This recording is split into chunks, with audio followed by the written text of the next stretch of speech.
Welcome to another episode of In the Zone. I am your host, Chris Broussard. I am joined by my man, one of my favorite brothers. Good to see you. How are you? At FS1, Nick Wright, the great Nick Wright of First Things First. I've been blessed to co-host with you this whole week. It's been great, man. Thank you so much. Oh, no, my pleasure filling in for Chris Carter. But we've been having fun. We've been talking about a lot of different things, one of which is the Midseason awards. Which is really the three-quarter season Yeah, awards. three-quarter, Yep. two-thirds of the season awards. But we've gone down MVP, Rookie of the Year, Dunker of the Year, and Best Performance of the Year individually. And so we'll get to that in a minute. But let me just tell everybody, make sure to subscribe to In the Zone on Apple Podcasts or SoundCloud. Leave us a comment and give us 5 stars. You're really going to like this one with my man Nick Wright. So, Nick, let's get right into it. Let's do it.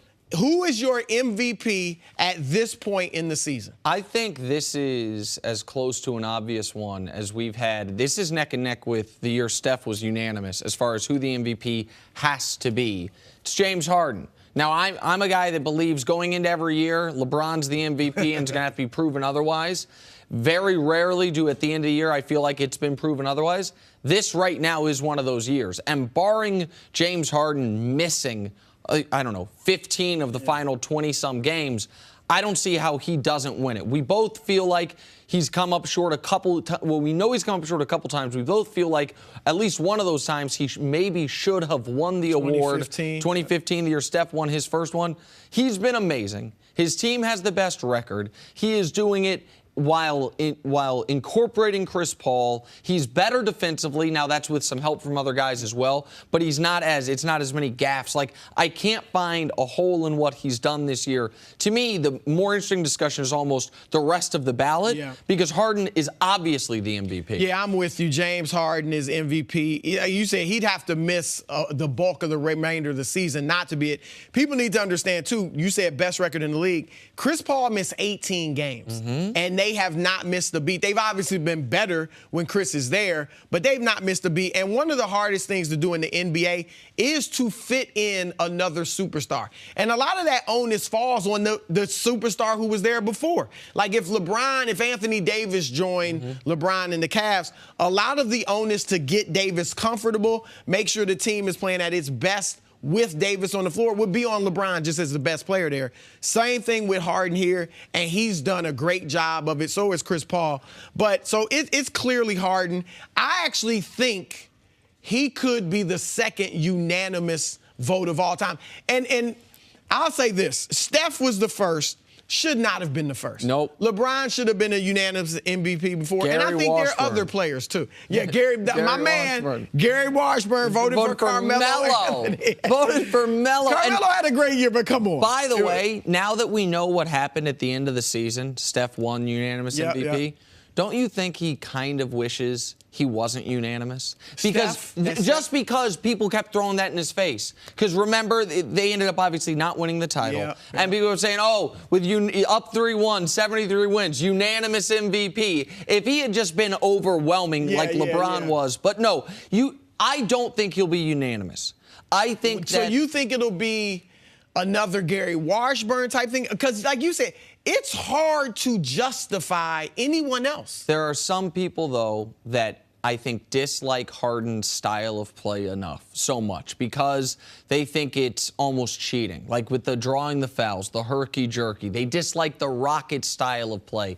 That when you have 2 other candidates who in a normal year would be really strong candidates. LeBron giving you 26, 8, and 9. LeBron who just averaged a triple-double for a month, shooting 55%. And then Anthony Davis with this late push, which the recency bias, we'll see what he does over the last 6 weeks, but post-Boogie's injury, while we're taping this on a 7-game winning streak, my guess is there's, usually 120 votes for MVP.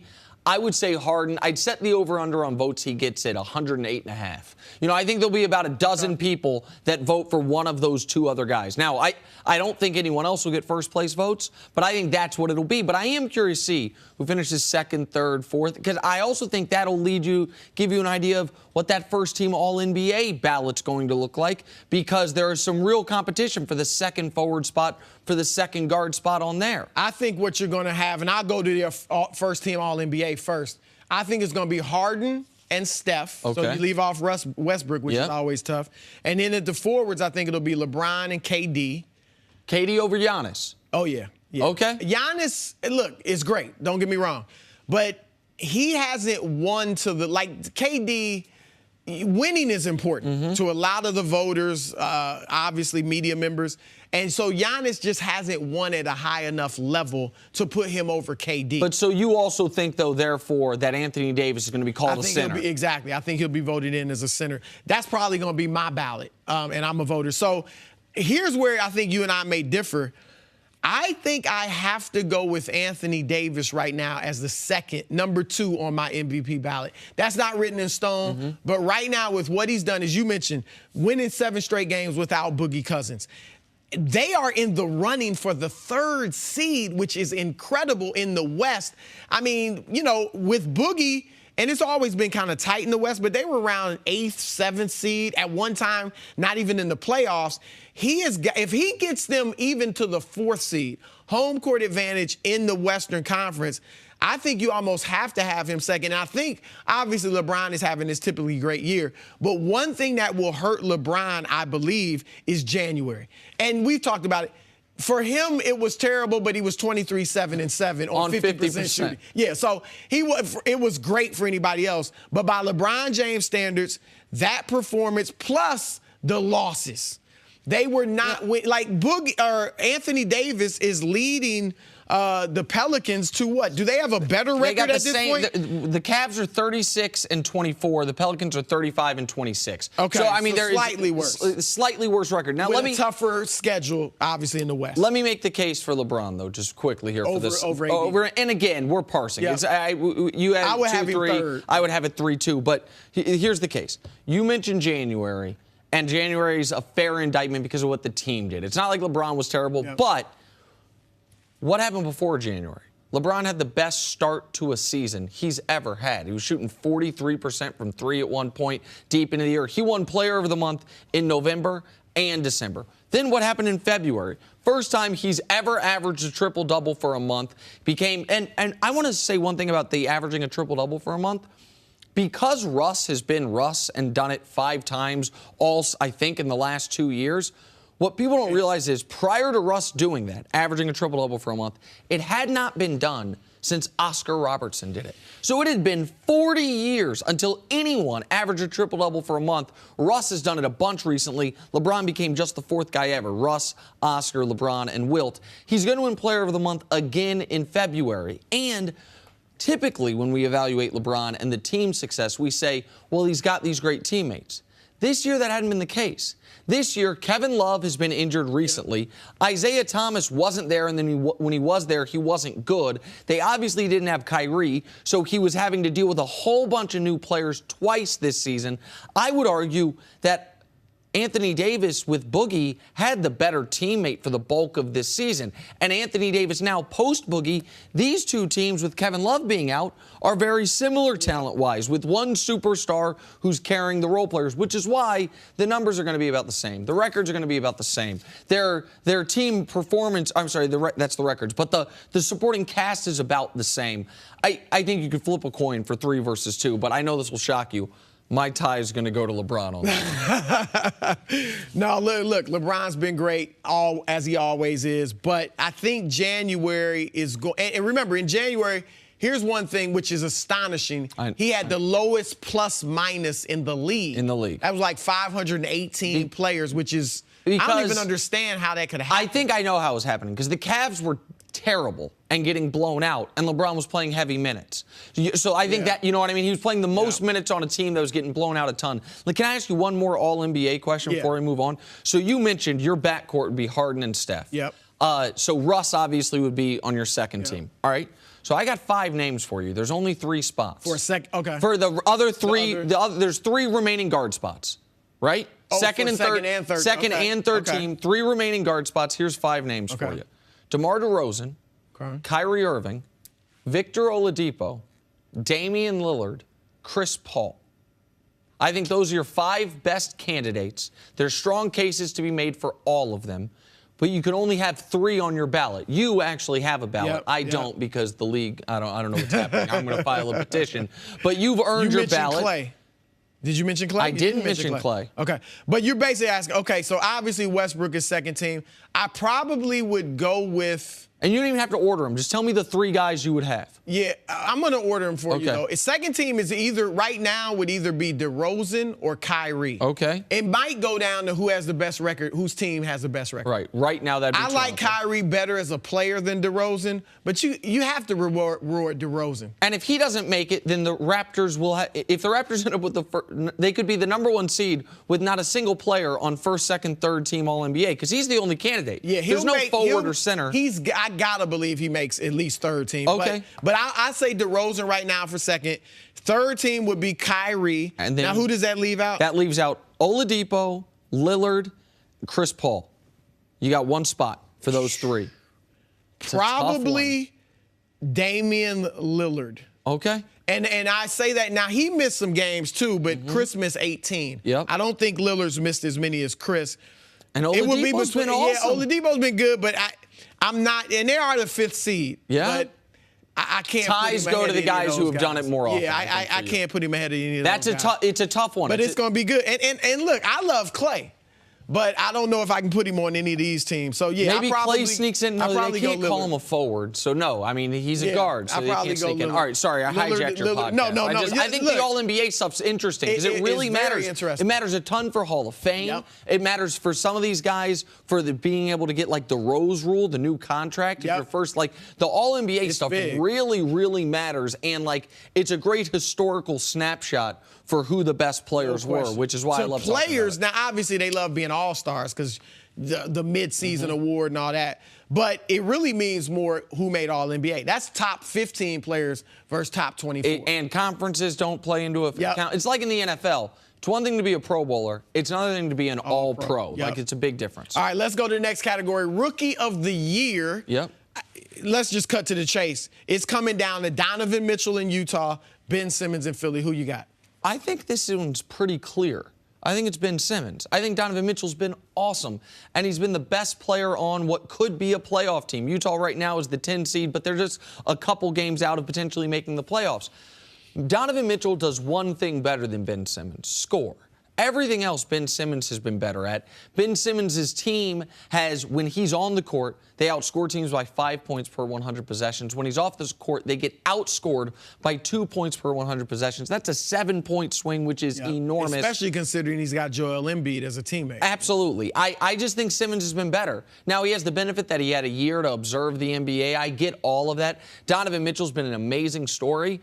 And last year, if Donovan Mitchell had this year last year when Malcolm Brogdon won Rookie of the Year, like, he would have walked to the award. I think Donovan Mitchell's been a great story and is going to be an awesome player. I think Ben Simmons had the better season. Yeah, Mitchell's been, as you said, a great story. And if anybody votes for Mitchell, and I got to be honest, if he wins it, I'm not going to be upset. I'm not going to rant and rave about it. He's been tremendous. Reminds a lot of people of Dwayne Wade. And look, for Utah to get a player like that, and not only a great player, but an exciting player. A player that's got that street-type game.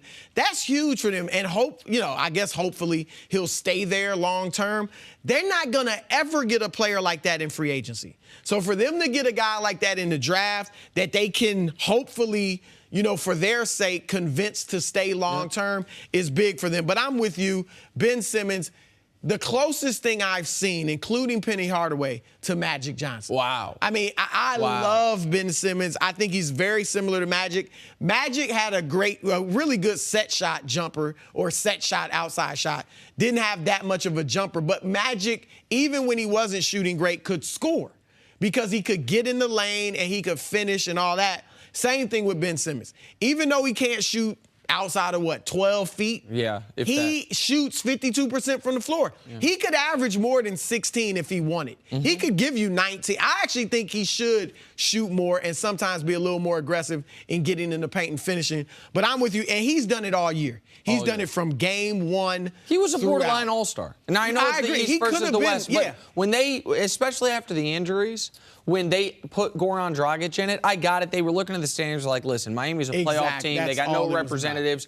But I thought Ben Simmons had a strong case. And when we're talking about like the future of the league and LeBron's decision, if Ben Simmons is not, Joel Embiid by himself is not enough to make Philly an attractive option. It is also because of the way Ben Simmons has played instantly this season. Yep. All right, let's move on. Dunker of the year, and we got a few. Here's the choices. Zach LaVine, and this is game dunks. It's not dunk contest. Yep. Zach LaVine, Donovan Mitchell, we just talked about. Aaron Gordon, Larry Nance Jr., who you got? This is, I'm not going to fight you too hard on this one, but my gut feeling on this is Aaron Gordon.